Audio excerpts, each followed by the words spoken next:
Hello students, it's Anuradha ma'am here. Welcome to my YouTube channel Made Concept Easy.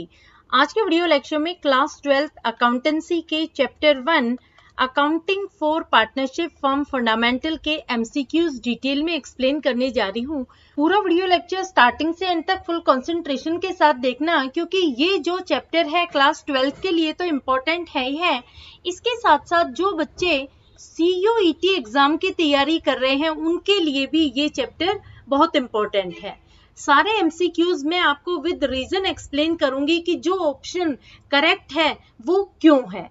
तो देखो, सबसे पहला question लेते हैं। The maximum number of partners in a firm to be 50 prescribed by partnership act 1932, companies act 2013, Indian contract act 1872 और none.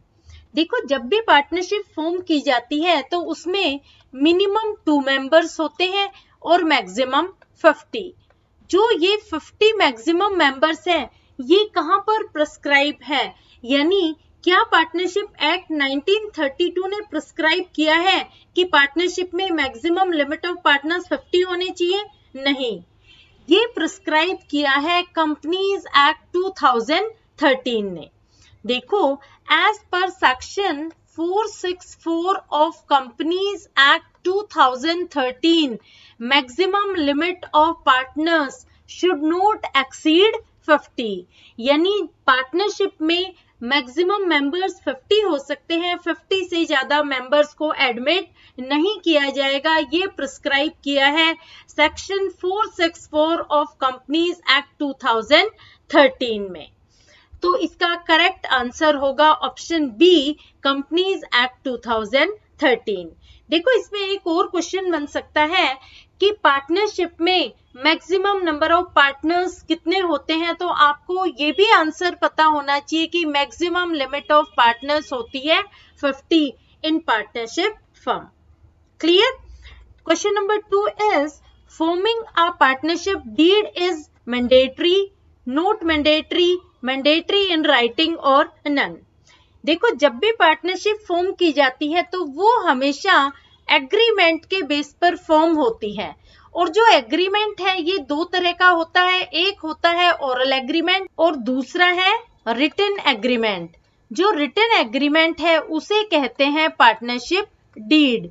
अब देखो, law कभी भी ये मैंडेटरी नहीं करता है कि एग्रीमेंट रिटन होना चाहिए, क्योंकि अगर एग्रीमेंट ओरल है तब भी पार्टनरशिप फॉर्म की जा सकती है। एग्रीमेंट रिटन होना चाहिए ये मैंडेटरी नहीं है, लेकिन ये डिजायरेबल है। डिजायरेबल है कि एग्रीमेंट रिटन होना चाहिए, ताकि फ्यूचर में अगर कोई डिस्प्यूट अराइज हो जाए, पार्टनर्स के बीच में कोई मिसअंडरस्टैंडिंग अराइज हो जाए, तो वो रिटन एग्रीमेंट के थ्रू इजीली सेटल डाउन किया जा सके। तो पार्टनरशिप डीड फॉर्म करने के लिए ये मैंडेटरी नहीं है कि एग्रीमेंट रिटन हो, लेकिन ये डिजायरेबल है कि डिस्प्यूट और मिसअंडरस्टैंडिंग को रिजोल्व करने के लिए पार्टनरशिप डीड होनी चाहिए, यानी जो एग्रीमेंट है वो रिटन होना चाहिए। तो इस क्वेश्चन का करेक्ट आंसर है कि पार्टनरशिप डीड फॉर्म करने के लिए ये मैंडेटरी नहीं है कि एग्रीमेंट रिटन हो। Clear? Next question is, in the absence of partnership deed, interest on capital is allowed at the rate of 6% per annum, 10% per annum, not allowed और 12% per annum। देखो, अगर पार्टनर्स के बीच में कोई पार्टनरशिप डीड नहीं हुई, यानी कोई एग्रीमेंट साइन नहीं हुआ, तो इंटरेस्ट ऑन कैपिटल कभी भी अलाउ नहीं किया जाता है पार्टनर्स को। In the absence of partnership deed, interest on capital is not allowed to any of the partner in partnership firm। तो इस क्वेश्चन का करेक्ट आंसर होगा option C, interest on capital is not allowed to any partner when there is partnership deed absent or silent। Next question is, the relationship between partners is of close friends, senior subordinate, principal and agent, employer and employee. देखो, पार्टनरशिप में जितने भी partners होते हैं वो सारे के सारे प्रिंसिपल का भी रोल प्ले करते हैं और एजेंट का भी रोल प्ले करते हैं। तो पार्टनर्स के बीच में जो रिलेशनशिप होती है वो प्रिंसिपल और एजेंट की रिलेशनशिप होती है। इसका मतलब क्या हुआ कि एक पार्टनर अपनी वर्किंग से दूसरों को बाइंड कर देता है और दूसरों की वर्किंग से वो खुद भी बाउंड हो जाता है। तो हर पार्टनर एक प्रिंसिपल का भी रोल प्ले करता है और एजेंट का भी रोल प्ले करता है पार्टनरशिप फर्म में। तो इसका करेक्ट आंसर है relationship between partners is of principal and agent. Next question is in the absence of partnership deed partners are entitled to salary, commission, interest on loan और interest on drawing. देखो partners के बीच में किसी तरह की कोई डीड नहीं है, किसी तरह का कोई एग्रीमेंट साइन नहीं हुआ, तो क्या पार्टनर को सैलरी मिलेगी? नहीं। क्या पार्टनर को कमीशन मिलेगा? नहीं। पार्टनर को इंटरेस्ट ऑन लोन मिलेगा? यस। अगर पार्टनर ने पार्टनरशिप फर्म में लोन एडवांस किया है यानी लोन दिया है पार्टनरशिप फर्म को, तो उसे इंटरेस्ट ऑन लोन जरूर मिलेगा, चाहे फर्म में लॉस इनकर होता हो या फिर प्रॉफिट। लेकिन पार्टनर को ना सैलरी मिलेगी, ना कमीशन मिलेगा, ना ही इंटरेस्ट ऑन ड्रॉइंग उससे चार्ज किया जाएगा। तो इसका आंसर होगा partner is entitled to interest on loan in absence of partnership deed. Next question is a minor partner on becoming major should accept or refuse partnership in the firm within the period of 8 months, 6 months, 12 months और 10 months। देखो एक minor को भी partnership firm में profit के लिए admit किया जा सकता है, यानी जो माइनर होता है उसे पार्टनरशिप फर्म में प्रॉफिट के लिए एडमिट कर सकते हैं, लेकिन वो कभी भी लॉस का शेयर नहीं लेगा। अब देखो जब एक माइनर पार्टनर मेजर बन जाता है तो उसे पार्टनरशिप फर्म में एक नोटिस देना होता है कि वो अपनी पार्टनरशिप कंटिन्यू रखेगा फर्म में या डिसकंटिन्यू करेगा। तो इस नोटिस को उसे कितने पीरियड के अंदर अंदर पार्टनरशिप फर्म में प्रेजेंट कर देना चाहिए, यानी कितने टाइम के अंदर अंदर उसे नोटिस दे देना चाहिए अपने एक्सेप्टेंस और refusal of partnership in partnership firm में। तो टाइम पीरियड है 6 मंथ, 6 महीने के अंदर अंदर पार्टनरशिप में उसे नोटिस दे देना चाहिए। अगर वो ऐसा नहीं करता है तो उसे एक डीम्ड पार्टनर समझ लिया जाता है। डीम्ड पार्टनर का मतलब क्या हुआ कि पार्टनरशिप फर्म में उसे एज्यूम कर लिया जाता है कि ये एग्जिस्टिंग पार्टनर होगा कमिंग पीरियड में। जो एक्शन एग्जिस्टिंग पार्टनर के लिए लायबल हैं वो सारे एक्शंस उस मेजर पार्टनर पर भी एप्लीकेबल होंगे जो माइनर से मेजर बना है। क्लियर? तो उसको सबसे पहले ये नोटिस देना चाहिए, ये क्लियर कर देना चाहिए कि वो पार्टनरशिप एक्सेप्ट करना चाहता है या रिफ्यूज करना चाहता है, और ये टाइम पीरियड है with in the period of 6 month, 6 महीने के अंदर अंदर उसे ये बात बता देनी चाहिए पार्टनरशिप फर्म को कि वो आगे मेंबर रहेगा या नहीं रहेगा। अगर वो नहीं बताता है तो उसे डीम्ड पार्टनर कंसिडर कर लिया जाएगा और जो लायबिलिटीज एग्जिस्टिंग पार्टनर की है वो सारी लायबिलिटीज उस पर भी एप्लीकेबल होंगी। Next question is which of the following item is not shown in profit and loss appropriation account? Partner's salary, partner's commission, interest on partner's loan, interest on partner's capital। देखो जब हम profit and loss appropriation account बनाते हैं तो उसका main M क्या होता है कि पार्टनर्स के बीच में प्रॉफिट को डिस्ट्रीब्यूट किया जाए एज पर पार्टनरशिप डीड। तो प्रॉफिट एंड लॉस अप्रोप्रिएशन में हम सैलरी भी दिखाएंगे, कमीशन भी दिखाएंगे, इंटरेस्ट ऑन पार्टनर्स कैपिटल भी दिखाएंगे, लेकिन इंटरेस्ट ऑन पार्टनर्स लोन ये नहीं दिखाएंगे क्योंकि ये आइटम चार्ज अगेंस्ट प्रॉफिट है। चार्ज अगेंस्ट प्रॉफिट, इसका मतलब क्या हुआ कि पार्टनर को लोन पर इंटरेस्ट देना ही देना होगा चाहे फर्म प्रॉफिट अर्न करती है या लॉस इनकर करती है। तो इंटरेस्ट ऑन पार्टनर्स लोन को कहां दिखाया जाएगा? इसे दिखाया जाएगा प्रॉफिट एंड लॉस अकाउंट की डेबिट साइड में। इसे कभी भी profit and loss appropriation account में नहीं दिखाते हैं क्योंकि ये चार्ज अगेंस्ट प्रॉफिट है, ये अप्रोप्रिएशन ऑफ प्रॉफिट नहीं है। Clear? Next question is current account of partners are maintained if capital are fixed, capital are fluctuating, capital are fixed or fluctuating or decided by partner. देखो partners के capital account दो तरह के होते हैं, एक होता है फिक्स्ड कैपिटल अकाउंट और दूसरा होता है फ्लक्चुएटिंग कैपिटल अकाउंट। जो फिक्स कैपिटल अकाउंट होता है उसमें दो तरह के अकाउंट बनते हैं, एक बनता है पार्टनर्स कैपिटल अकाउंट और दूसरा बनता है पार्टनर्स करंट अकाउंट। तो पार्टनर्स करंट अकाउंट जब प्रिपेयर किया जाता है जब पार्टनर के कैपिटल फिक्स होते हैं। क्लियर? तो आप ध्यान रखना कि जब करंट अकाउंट बनाया जाएगा तो इसका मतलब यह है कि पार्टनर्स ने डिसाइड किया है कि उनका partners capital account fixed capital होगा। क्लियर? तो इसका आंसर होगा when capital accounts are fixed then current account of partners are maintained. Next question is which of the following item will be written in partners capital account when capital are fixed?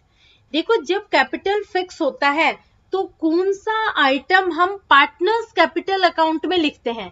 अभी अभी मैंने आपको बताया था कि जब partner का capital fix capital होता है तो दो अकाउंट बनते हैं, एक बनता है पार्टनर्स कैपिटल अकाउंट और दूसरा बनता है पार्टनर्स करंट अकाउंट। तो यहाँ पर हम बात कर रहे हैं पार्टनर्स कैपिटल अकाउंट की। पार्टनर्स कैपिटल अकाउंट में कौन सा आइटम आएगा?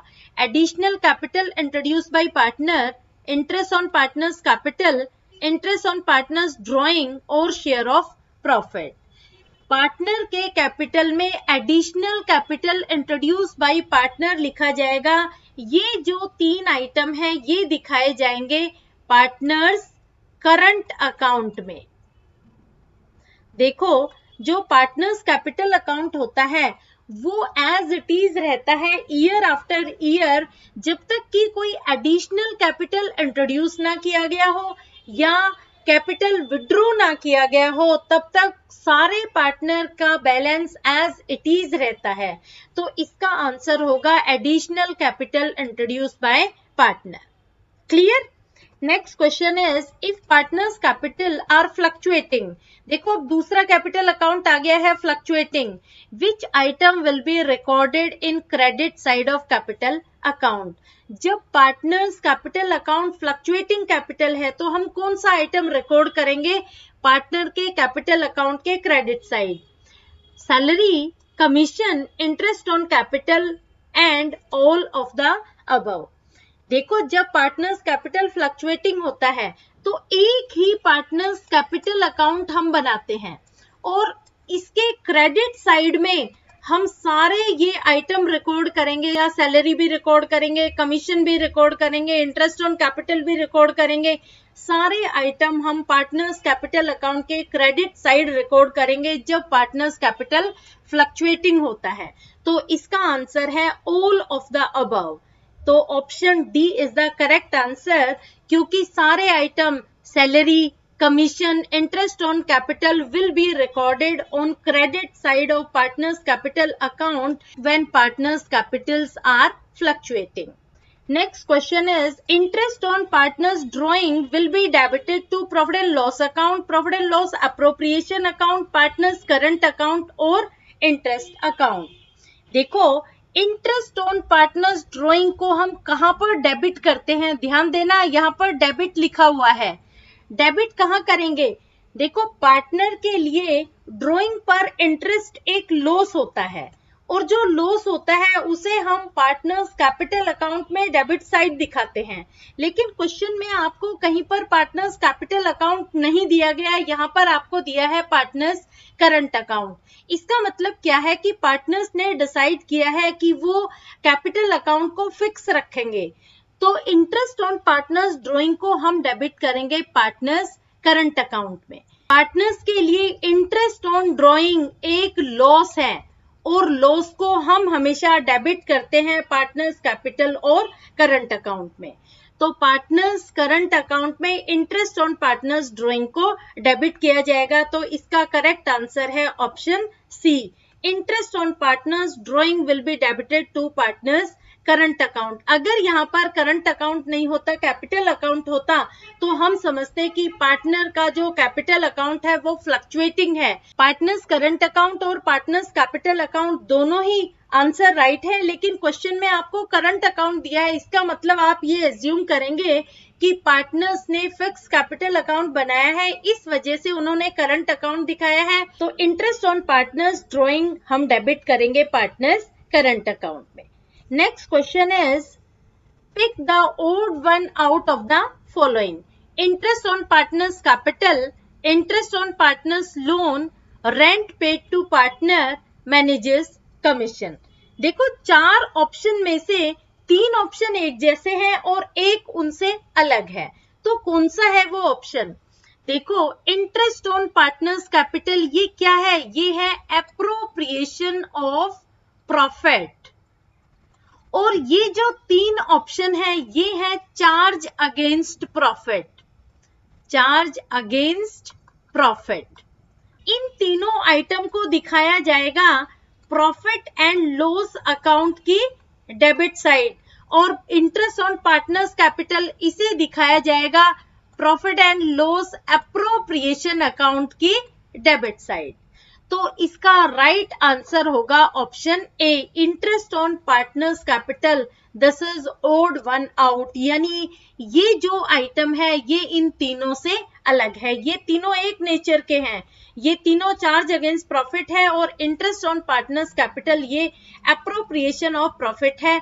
तो correct answer is option A. Next question is for the firm interest on capital is capital payment, capital receipt, loss और इनकम।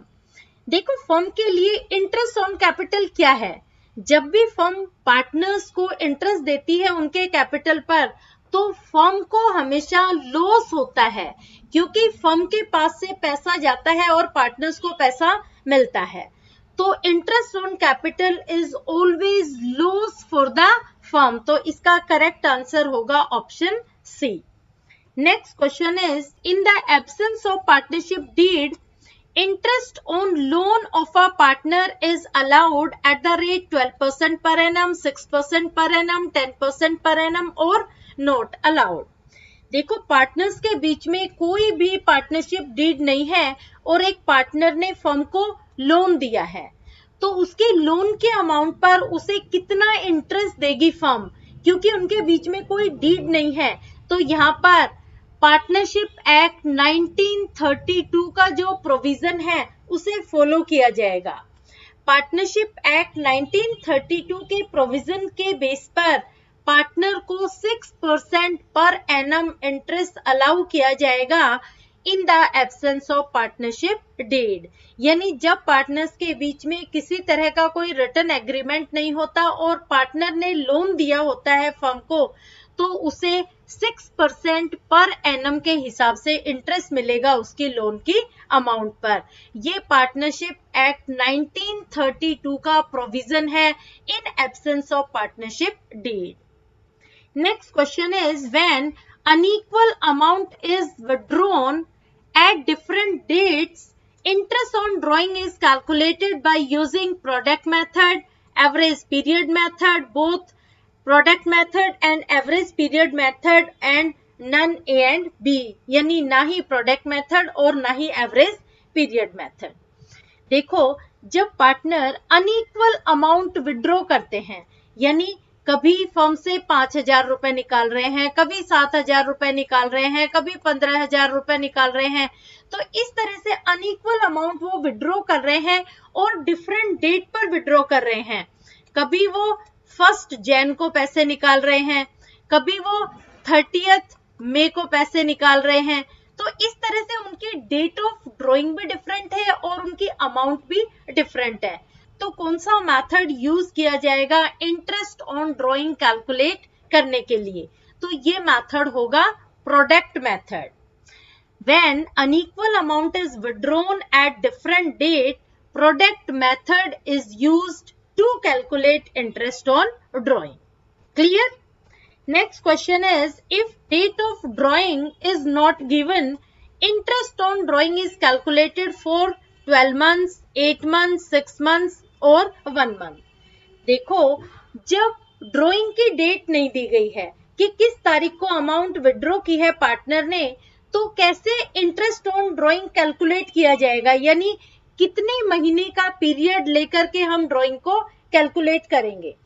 देखो, जब डेट नहीं दी होती है ड्राइंग की कि किस डेट को अमाउंट विड्रॉ की गई है, तो ये एज्यूम किया जाता है कि पार्टनर्स ने इवन ड्राइंग की है थ्रू आउट द ईयर, तो टाइम पीरियड लिया जाता है 6 मंथ्स। टोटल अमाउंट पर 6 मंथ के हिसाब से इंटरेस्ट ऑन ड्राइंग कैलकुलेट किया जाता है। Next question is, if fixed amount is withdrawn on the first day of every month, interest on total amount is charged for 6 months, 6.5 months, 5.5 months और 12 months। देखो, अगर partner एक fix amount withdraw कर रहा है और वो fix amount first day of every month, first day of every month का मतलब क्या हुआ कि हर महीने की पहली तारीख को वो एक फिक्स अमाउंट विड्रॉ करता है। जैसे 1 जनवरी को उसने 5,000 रुपए फर्म से विड्रॉ किए, फिर 1 फरवरी को उसने 5,000 रुपए फर्म से विड्रॉ किए। इस तरह से वो हर महीने की पहली तारीख को सेम अमाउंट विड्रॉ करता है। तो इंटरेस्ट ऑन टोटल अमाउंट हम चार्ज करेंगे कितने टाइम पीरियड के लिए। देखो, इसे कैलकुलेट करने का मैं आपको बहुत इजीएस्ट फॉर्मूला बताती हूँ, उसे यूज करना, कभी भी आपका क्वेश्चन गलत नहीं होगा। आपको क्या करना है, time left after first drawing उसे लिखना है। तो यानी जब 1 जनवरी को वो ड्राइंग कर रहा है तो कितना टाइम लेफ्ट रहा है आफ्टर फर्स्ट ड्राइंग, तो 1 जनवरी से 31 दिसंबर तक कितना टाइम रहता है, 12 मंथ्स। 12 मंथ्स। फिर लास्ट ड्राइंग कब कर रहा है, लास्ट ड्राइंग कर रहा है वो 1 दिसंबर को। 1 दिसंबर ये उसकी लास्ट ड्राइंग है, तो 1 दिसंबर के बाद कितना टाइम बचा है, 1 मंथ। यानी time left after first drawing plus time left after last drawing यानी 1 मंथ डिवाइडेड बाई 2। तो 12 प्लस 1 कितने हो गए, 13 डिवाइडेड बाई 2। तो इसका आंसर आ जाएगा 6.5 मंथ्स।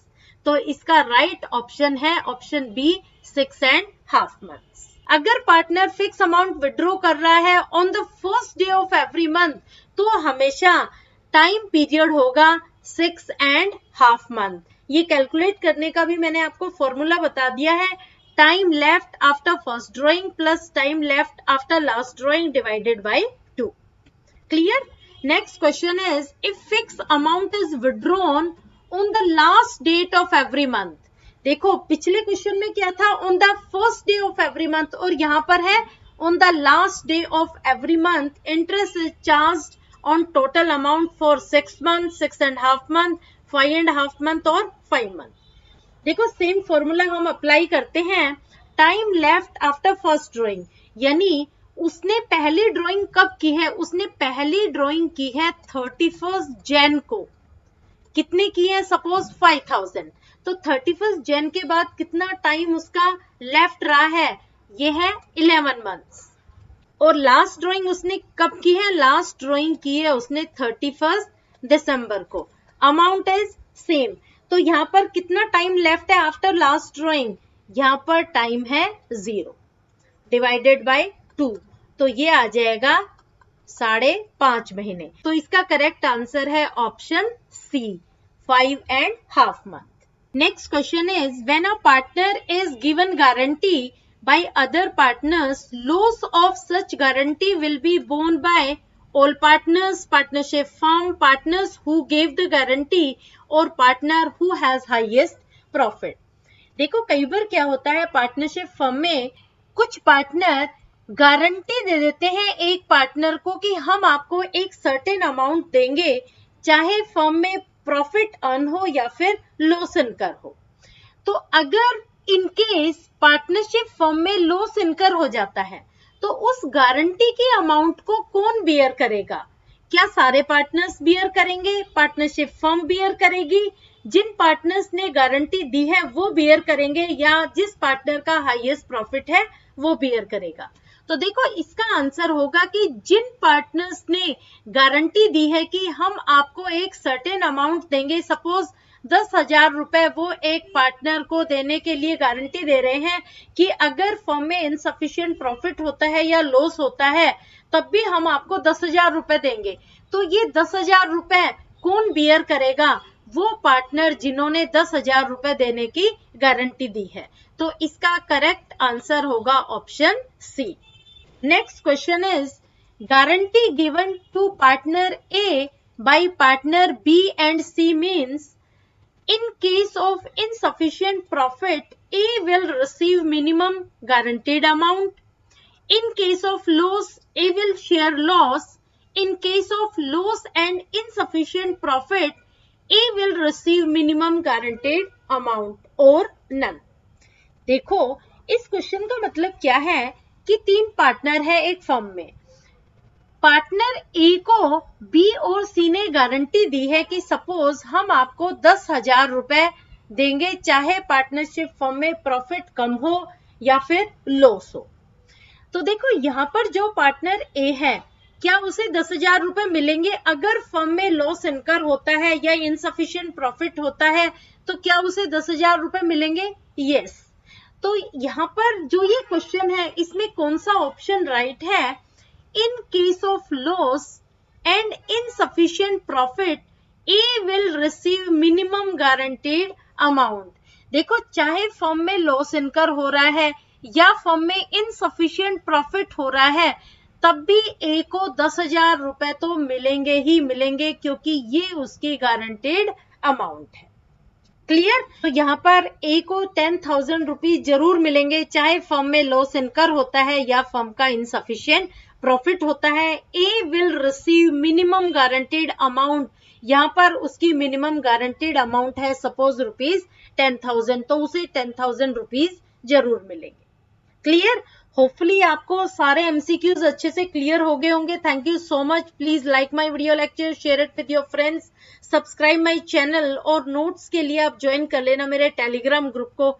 ये लिंक है मेरे टेलीग्राम ग्रुप का। Thank you so much.